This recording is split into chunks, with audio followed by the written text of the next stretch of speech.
Bonjour, bienvenue dans ce nouvel épisode de notre balado sérieux. Mais pas trop. L'histoire des Germains, des Francs et des Mérovingiens, saison 4. Je m'appelle Xavier. Et je m'appelle Romain. Et nous vous invitons à nous suivre sur les réseaux sociaux Facebook et Instagram à meropodcast.fr. Et à nous donner des étoiles sur votre plateforme d'écoute favorite et à nous partager vos commentaires en nous écrivant à meropodcast.fr@gmail.com. Ceci est l'épisode 81. Les bons comptes font les bons amis. La guerre des Goths va être le conflit majeur au VIe siècle, au cœur de l'ex-empire romain. Une guerre en gestation depuis des années, du fait des tensions entre l'Empire et son ancien satellite, mais qui se déclenche tout à coup en 535, avec le meurtre d'Amalasunthe. Attention, attachez-vous bien. Amalasunthe, la cousine de Clotacar et d'Echildebert, reine du royaume que son propre mari et cousin Théodat a bêtement décidé de refroidir cette année-là. Et oui, je sais, c'est pas simple. Une grave erreur diplomatique de Théodate, qui va lui coûter cher, car ce meurtre sert de casus belli presque inespéré à Byzance pour mettre ses armées en route vers la péninsule italienne. Officiellement, pour punir l'assassin, mais plus probablement pour récupérer l'ancienne province. Une nouvelle guerre, donc, qui par ricochet va constituer une incroyable opportunité de plus pour nos amis les Francs, comme nous allons le voir dans cet épisode.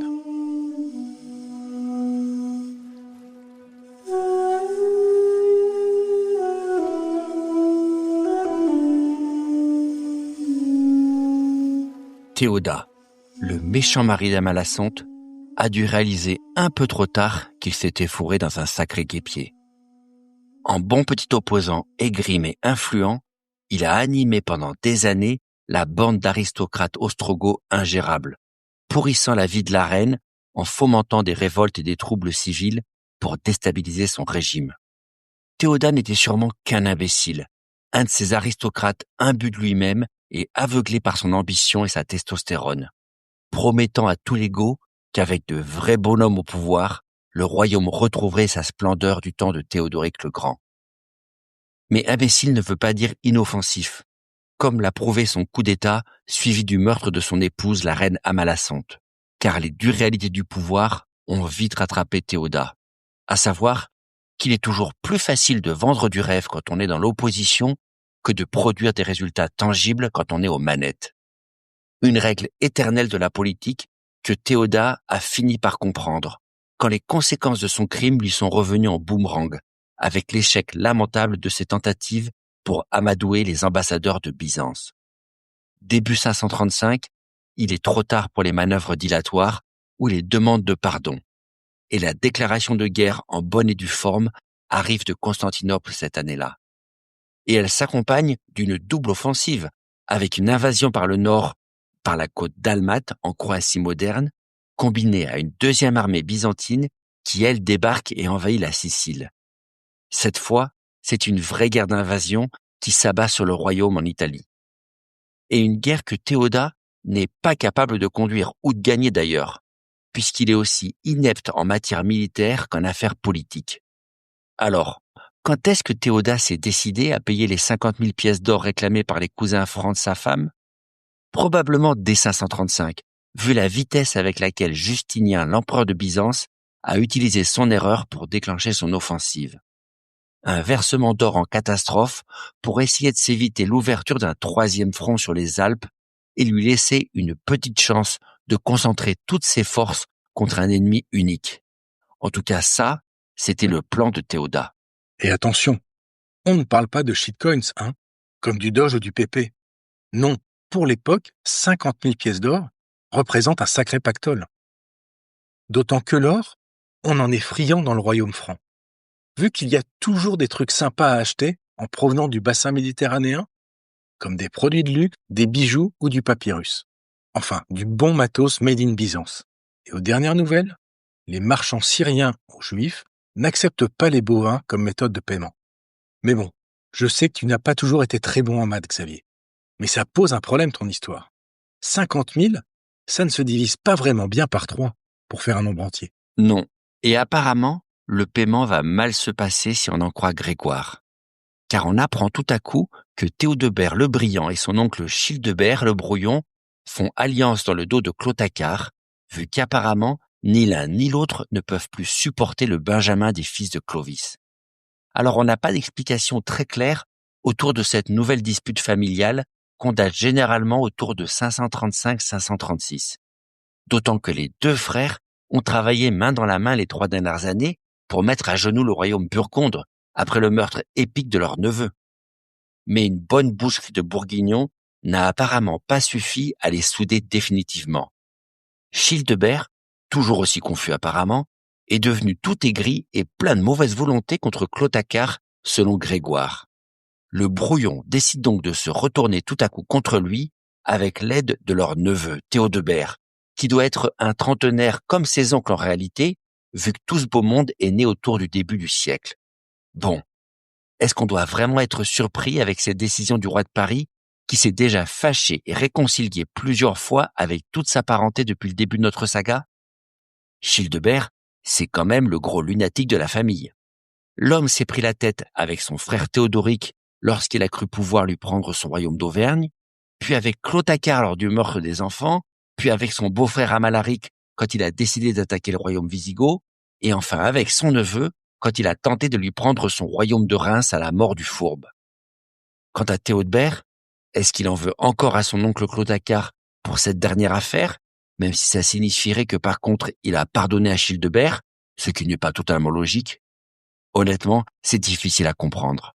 Quoi qu'il en soit, l'oncle et le neveu s'unissent pour récupérer et confisquer le paiement de Théoda en provenance d'Italie et de se le partager à 2 finalement. Ah ben voilà, le compte est bon. C'est quand même plus facile de diviser 50 000 pièces d'or par 2. Mais à malin, malin et demi. Grégoire nous souffle dans la même phrase que Clotacar va se venger d'une telle arnaque en confisquant à son profit l'ensemble du trésor de Clodomir, le frère mort 10 ans plus tôt et dont il a épousé la veuve comme première épouse, ce qui lui donnerait un trésor bien supérieur aux 50 000 pièces d'or des Ostrogoths. Alors, on a du mal à vous expliquer l'enchaînement précis de cette histoire, d'autant que le trésor de Clodomir, personne ne sait pourquoi Clotacar aurait mis 10 ans à mettre la main dessus. Une hypothèse serait que le chroniqueur fasse référence au mariage un peu abrupt du futé avec la veuve de son frère qui lui aurait permis de contrôler sa fortune. Sauf que ce mariage date de bien avant la rançon payée par les Ostrogoths. Est-ce que Grégoire s'en mêle dans son explication et que la confiscation du paiement de Théoda n'est qu'une vengeance pour une ancienne entourloupe dont s'est rendu coupable Clotacar avec son mariage? Peut-être, probable même. En tout cas, la morale de l'histoire, s'il y en a une, reste bien que les rois francs, tous frères et cousins, sont en concurrence terrible pour contrôler un maximum de trésors. Et donc que tous les coups ou presque sont permis entre eux. Mais pas forcément par pure méchanceté intrinsèque de l'âme germanique, comme on aimait à se l'imaginer au XIXe siècle. Car la priorité derrière cet amour de l'argent reste d'enrichir les leudes afin de garantir leur propre pouvoir. Contrôler assez d'or, en tout cas plus d'or que les autres, c'est s'acheter la fidélité des troupes pour devenir une force imbattable. Au point où vous n'avez même plus besoin d'utiliser la violence pour vous imposer d'ailleurs. Une leçon qu'avait parfaitement compris en son temps Clovis, qui a attendu d'être assez riche de ses opérations extérieures pour se débarrasser de tous les autres roitelets, 30 ans plus tôt, mais sans passer par la moindre guerre civile, difficilement justifiable culturellement, à en croire le chroniqueur byzantin Agathias. Le nettoyage de Clovis des années 510, c'est une exécution chirurgicale des roitelets, les uns après les autres, concrétisée soit en achetant les hommes de leur propre royaume, soit en leur garantissant de futurs butins pour sécuriser des coups d'État avec un minimum de violence. Et oui, car l'or chez les Mérovingiens, c'est un moyen, pas une fin en soi. On pourrait même aller jusqu'à dire que c'est une question de survie, plus que de prestige, car il s'agit d'une culture de redistribution, où on achète la fidélité par sa générosité. Ce qui explique d'ailleurs pourquoi cette question revient sans cesse dans ce balado. On y reviendra, mais gardez ça en tête, car les problèmes sérieux pour les Mérovingiens vont commencer dans un siècle ou deux, lorsque la Sécu aura fait faillite. Lorsque la machine à distribuer de l'or et des terres va se tarir. Et la concomitance des deux événements est tout sauf un hasard. En attendant, nos 3 requins, qui sentent déjà l'odeur du sang dans le sud, je suppose qu'ils ne vont pas s'arrêter en si bon chemin, car ces 50 000 pièces d'or ont été extorquées beaucoup trop facilement aux Ostrogoths. Et il faut le dire, ce serait trop bête de s'arrêter en si bon chemin face à un adversaire en position de faiblesse, non? Bien sûr, l'opportunité que représente la guerre des Goths est trop belle pour que les 3 parents arrêtent leur manigance qui leur ont rapporté gros jusque-là. Dès 536, les rois francs reprennent leurs négociations diplomatiques de haut vol, en accueillant en secret les émissaires des 2 cours, ostrogothique et impériale. Les 50 000 pièces d'or, c'était qu'un hors-d'œuvre en fait. Maintenant, les Mérovingiens veulent monétiser sérieusement leur influence, alors que la guerre commence à s'intensifier pour de bon au sud. Et sans mystère, nos 3 souverains décident donc de faire monter les enchères entre Ravenne et Constantinople pour décider qui exactement ils vont venir aider en 536. Alors, pour sa part, l'empereur romain a les poches profondes. Justinien peut acheter un peu qui il veut, avec son empire richissime et ses tonnes d'or stockées dans les coffres de l'empire. Mais inversement, Théodat, lui, est prêt à littéralement tout donner, et plus encore, pour sauver sa peau, vu la tournure catastrophique des hostilités. Car depuis 536, c'est Constantinople qui prend l'avantage sur le terrain. La totalité de la Sicile est aux mains des Byzantins, ainsi que la Dalmatie, ce qui signifie que les Ostrogoths ont déjà dû lâcher un bon tiers de leur territoire après 1 an de guerre. Théodat a accumulé les erreurs et les renoncements, au grand désespoir de l'armée ostrogoth et de sa noblesse, baignée dans la culture guerrière glorieuse des ancêtres et qui l'ont justement mis au pouvoir en réaction à la politique prudente et peu ambitieuse d'Amalasunthe, l'ancienne reine pacifiste et alliée de Byzance. L'empereur Justinien, à 2 doigts de réaliser un échec et mat, envoie donc ses propres ambassadeurs vers les Francs, les bras chargés d'or, pour que les hommes du Nord portent l'estocade aux Ostrogoths au bord de la déroute. Des ambassadeurs que reçoivent nos 3 rois avec la plus grande déférence, vu que comme tous les souverains d'Occident, ils restent officiellement les fidèles sujets de l'empereur. De toute façon, nos hommes ne gagneraient absolument rien à défier sans raison Justinien, au zénith de sa puissance. Les 3 rois vont donc, évidemment contre rétribution, renouveler leur absolue fidélité à l'empereur d'Orient. Et ils signent cette année-là, toujours selon le chroniqueur byzantin Agathias, une alliance offensive contre les Ostrogoths, en promettant 3000 hommes pour les attaquer dans le dos. Quelque chose me dit que c'est pas bon pour Théodat, tout ça. Alors pas encore, car cette nouvelle pousse Théodat en réaction à tenter le tout pour se sauver du désastre annoncé. Avec un coup de poker littéralement grandiose, notre homme décide de retourner voir les Francs et d'acheter leur trahison à n'importe quel prix, tout simplement. C'est la tentative désespérée d'un homme fichu de toute façon et qui sait qu'il ne faut pas viser autre chose qu'un miracle pour espérer s'en sortir. Et la contre-proposition du roi des Ostrogoths est simple. Théodat met sur la table la seule offre dont il dispose et que Constantinople ne peut pas battre. Le roi propose aux Francs de les rejoindre dans la guerre gothique et de leur offrir en échange la Provence, doublée de 2000 tonnes d'or. Et oui, en plus d'une énorme somme, Théodat offre tout à coup la province magique que les Francs convoient depuis Clovis. Avec cette acquisition, c'est l'accès à la Méditerranée, le contrôle des douanes et des ton-lieux qui leur tombera entre les mains. C'est la possession d'une des régions les plus riches et les mieux administrées de Gaule que Théodat met dans la balance mi-536 pour retourner les 3 rois du Regnum. Un cadeau littéralement bradé par ce roi de pacotille qui sait pertinemment qu'il n'a plus les moyens de tenir indéfiniment cette région de toute façon, alors que toute son armée est mobilisée dans la guerre d'Italie et que sa possession représente un atout majeur pour appâter les voisins du Nord. En effet, car Constantinople ne peut pas aller sur ce terrain-là et céder des territoires, vu que leur projet politique, c'est justement de reprendre tout le contrôle des provinces de l'Ancien Empire. Donc Théoda dispose d'un véritable as dans sa manche. Mais cela met effectivement les Francs dans une position très inconfortable. Soit ils laissent filer le deal du siècle, soit ils trahissent leurs promesses et choisissent l'amour de l'or plutôt que l'honneur. Moi, j'ai déjà ma petite idée de comment ça va tourner tout ça. Et pourtant, le deal ne va pas se faire. Est-ce parce qu'ils hésitent un minimum devant l'ampleur de la trahison vis-à-vis de Justinien, ou que l'enchaînement rapide des événements ne leur laisse pas le temps de saisir cette offre incroyable? Difficile à dire, mais Théoda n'aura jamais la réponse qu'il attend. Automne 536, l'accumulation des désastres militaires et son ineptie pour mener correctement la guerre provoquent un inévitable coup d'État. Alors que les Byzantins ont déjà repris la totalité du sud de l'Italie, que Naples est tombé en octobre et que les Byzantins assiègent maintenant Rome, un général ostrogoth du nom de Vitiges prend le pouvoir sur l'armée. Théoda va bien essayer de s'enfuir pour sauver sa peau, mais il n'échappera pas au méchant retour de karma. L'ex-mari d'Amalasunthe finit donc la tête tranchée fin 536, exécuté par ses anciens sujets aux portes de Ravenne.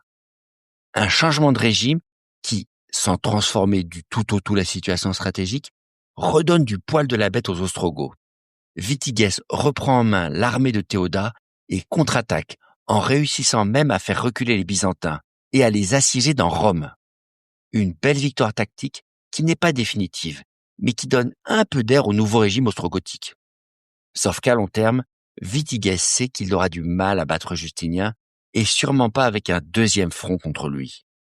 Un constat réaliste qui amène donc le nouveau roi, alors qu'il a repris l'avantage militairement pour un moment, à reprendre contact avec les 3 rois du Regnum et à leur proposer exactement le même deal en or que son prédécesseur.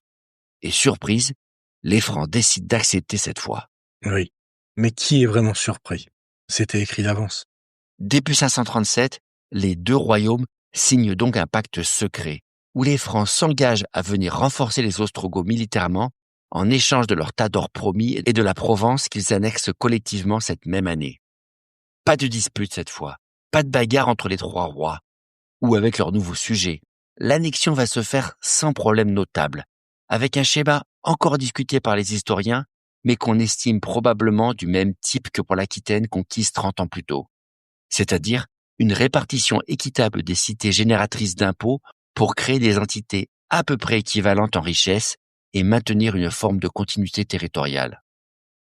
Théodebert aurait pris une partie connexe de son royaume d'Auvergne et qui recouvrirait en gros le Gard, le Vaucluse et les Alpes de Haute-Provence modernes, avec les cités d'Aix, de Digne, d'Avignon, d'Uzès et de Sénès dans les Alpes-Maritimes. Le nord de la province, par contre, couvrant à peu près les Hautes-Alpes et la Drôme pour faire simple, irait chez Clotacar, avec Embrun, Gap, Carpentras, Sisteron, Vaison-la-Romaine, Orange et Saint-Paul les 3 châteaux. Et Childebert, lui, récupérerait le littoral, avec Toulon, Fréjus, Vence, Antibes et Nice. Quoi qu'il en soit, le résultat va rester le même. Une province riche, hautement romanisée et bien administrée par les Ostrogoths depuis des décennies, tombe entre les mains des Francs, et avec elle, son cortège de fonctionnaires et d'aristocrates pour faire marcher toute cette belle machine étatique et fiscale. Le tout sans dégainer la moindre francisque ni fracasser le moindre crâne. Les habitudes se perdent. L'année 537 est un coup de maître pour les Francs. Ils se sont peut-être disputés 1 an plus tôt, lors du premier paiement. Et il est sûr et certain qu'ils ne peuvent pas vraiment s'encadrer. Mais là, ils ont réussi, encore une fois, à mettre de côté leur peccadille pour arracher un trésor assez extraordinaire sur lequel leurs parents se sont cassés les dents. Une acquisition négociée en douceur qui leur permet d'augmenter considérablement leur richesse sans trop suer. Ce n'est peut-être pas très joli, ni éthique du point de vue des principes. Et honnêtement, chapeau bas les gars. Dans le genre réel politique et diplomatie sans concession, c'est du grand art. Car en réalité, ce n'est pas une, mais 2 provinces que vont récupérer les Francs, et en particulier Théodebert, qui va vite apparaître comme l'homme fort de ce trio. Car le retrait stratégique des Ostrogoths sur l'Italie laisse un autre territoire sans défense. Si vous vous souvenez bien, l'une des dernières campagnes de Clovis en 506, leur grand aïeul avait écrasé les royaumes alamans, et c'est seulement l'opposition de Théodoric l'Ostrogoth qui avait arrêté le rouleau compresseur des Francs. le grand roi d'Italie avait menacé son beau-frère de représailles et pris sous sa protection les débris de ce peuple pour les fixer sur la haute vallée du Rhin, pendant que le roi des Francs se retournait contre les Visigoths dans la foulée en 507. 30 ans plus tard, c'est une toute autre histoire pour les Alamans, désormais localisés au nord des Alpes suisses et autrichiennes. Le bouclier ostrogoth a disparu et c'est probablement, sans avoir besoin de trop se fatiguer, que Théodebert met tout ce pays sous son contrôle. Même si le chroniqueur byzantin Agathias déclare sobrement, et je cite, « Il réduisit sous son obéissance les Allemands et d'autres nations voisines », il semble bien que Théodebert récupère en fait assez facilement l'est de la Suisse moderne, le Tyrol et une partie de la Bavière. Aucune opération militaire ne nous est rapportée dans les faits, et on peut donc parier que les Alamans se sont rendus eux-mêmes à l'évidence. À savoir que, sans leur allié du Sud, ils avaient intérêt à faire allégeance sans trop discuter aux rois puissants du Nord, pour conserver leur semi-indépendance en changeant de suzerain. Et c'est ainsi que les derniers chefs locaux se sont soumis à Théodebert en 537, en douceur apparemment. Et Théobert apparaît désormais comme l'homme fort du Regnum dans les chroniques, devant même ses oncles. Parce que son royaume est le plus grand, le plus puissant, et aussi le plus proche de l'action et des opportunités qui se présentent en Italie. Mais aussi par l'ambition que le brillant roi des Francs commence à manifester. Signe évident de la nouvelle puissance du brillant Théodebert, il débarque à Arles cette année-là, ancienne capitale impériale du début du Ve siècle, mais aussi la cité la plus prestigieuse de Provence, avec son nouveau meilleur ami, l'oncle Childebert. Car apparemment, Arles, comme Marseille, est une ville tellement importante financièrement et politiquement qu'elle n'a pas été proprement attribuée dans le partage. La meilleure hypothèse chez les historiens, c'est qu'elle est restée indivise, c'est-à-dire conjointement dirigée par les trois rois. Et c'est ce statut particulier qui expliquerait la visite en fanfare de Childebert le Brouillon et du brillant Théodebert. Parce que la ville romaine est sans doute, à ce stade, la plus belle et la plus grande cité jamais possédée par des Francs depuis le début de leur saga, dépassant en taille, en population comme en richesse, tout ce qui existe en Gaule, y compris Cologne ou Trèves. Une ville dont doit toujours rêver Théodebert, qu'il a assiégée 3 ans plus tôt sans succès si vous vous souvenez, et qui peut enfin profiter maintenant d'une des pièces maîtresses de son architecture, à savoir son hippodrome. Et oui, Arles dispose encore à ce stade de cette construction gigantesque et spectaculaire laissée par l'Empire, au sud de la ville antique, rive gauche du Rhône. Une bâtisse gigantesque, mesurant 100 mètres de large pour 450 mètres de long, pouvant contenir jusqu'à 20 000 personnes, ce qui est proprement spectaculaire pour le VIe siècle. Pour les curieux, les quelques restes de ce monument gigantesque se devinent d'ailleurs encore sur le parvis du musée moderne de l'Arles antique, si vous voulez y rendre visite. L'hippodrome est donc remis en service immédiatement fin 537 à l'arrivée des deux rois. Et pas seulement par amour des vieilles pierres, mais pour une opération de relations publiques spectaculaire. Car fait unique dans les annales et véritable provocation pour les Byzantins, Théodebert organise le retour des courses de chars à Arles cette année-là. Carrément, les Francs remettent au goût du jour un spectacle grandiose, 100% romain, et disparu depuis longtemps dans cette partie de l'Empire. Ce qui n'est pas une petite affaire, car à ce stade, le seul endroit connu où on continue sérieusement à faire des courses de chars, c'est à Constantinople désormais, et depuis des décennies, et seulement sous la direction de l'empereur. Théodebert Ier, roi des Francs, décide tout simplement en 537 qu'il est désormais assez prestigieux et assez puissant pour concurrencer frontalement ce qui se fait dans la capitale du monde. Comme ça, tranquille Achille. C'est quand même une sacrée provocation que lance Théodebert à Justinien, l'air de rien. Et puis, c'est un autre signe que l'arrivée des Francs ne veut sûrement pas dire la mort de la culture gallo-romaine, en dépit des légendes tenaces sur les barbares. C'est même plutôt l'inverse. Les rois continuent d'utiliser à fond, quand ça les arrange, les outils de propagande culturelle que leur ont laissés les Romains. Et tout particulièrement Théodebert, qui ne se gêne plus pour se positionner à l'égal de l'empereur d'Orient en organisant une fête aussi stupéfiante pour l'époque. Mais bon, c'est bien gentil tout ça. Mais on commence à les connaître, les loulous.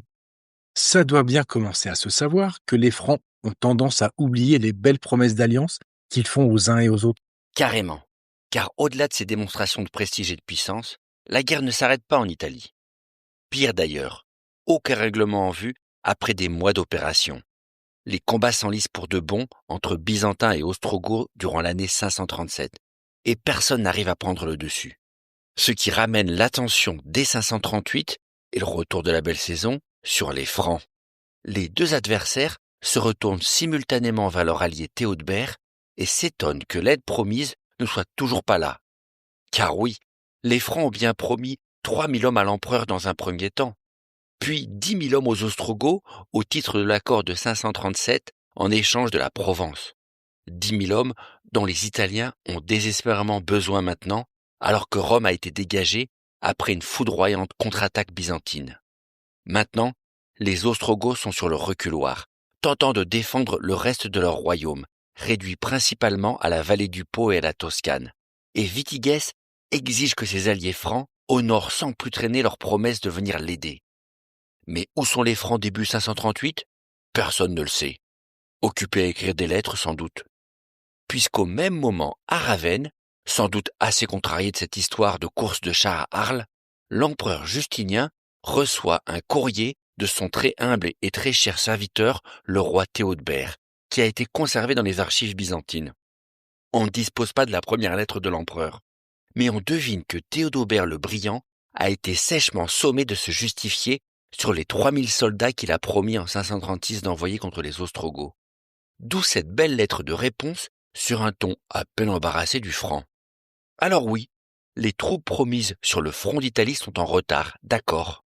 Mais ce n'est qu'un contretemps, rien de plus, et Théodebert a une très bonne excuse.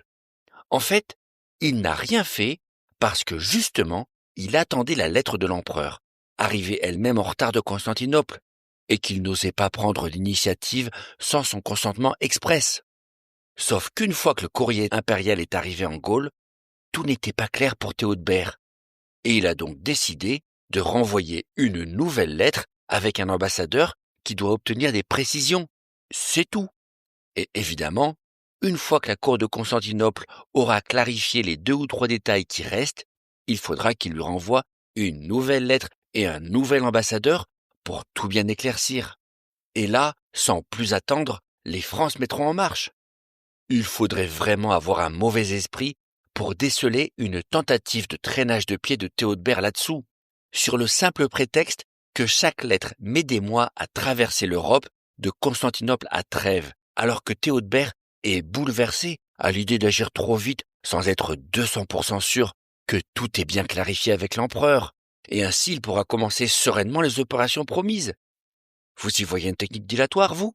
Mais non, c'est sûr, Théodebert est un homme d'honneur qui n'a qu'une parole, et s'il organise des courses de chariots à Arles, c'est juste pour tuer le temps, en attendant impatiemment de pouvoir loyalement servir son empereur. Pourquoi Justinien devrait-il s'inquiéter exactement ? Et c'est ainsi qu'en 538, Théodebert le Brillant continue à tromper ses 2 alliés en gagnant du temps, et en n'envoyant aucun soldat de l'autre côté des Alpes, tout en jurant bien évidemment à tout le monde qu'il est un homme de parole. C'était quoi déjà le vieil adage du cardinal de Retz, énoncé au XVIIIe siècle, qu'aimait beaucoup répéter le président français François Mitterrand ? Ah oui, on ne sort de l'ambiguïté qu'à ses dépens. En 2 ans, le Brillant a gagné sur tous les tableaux.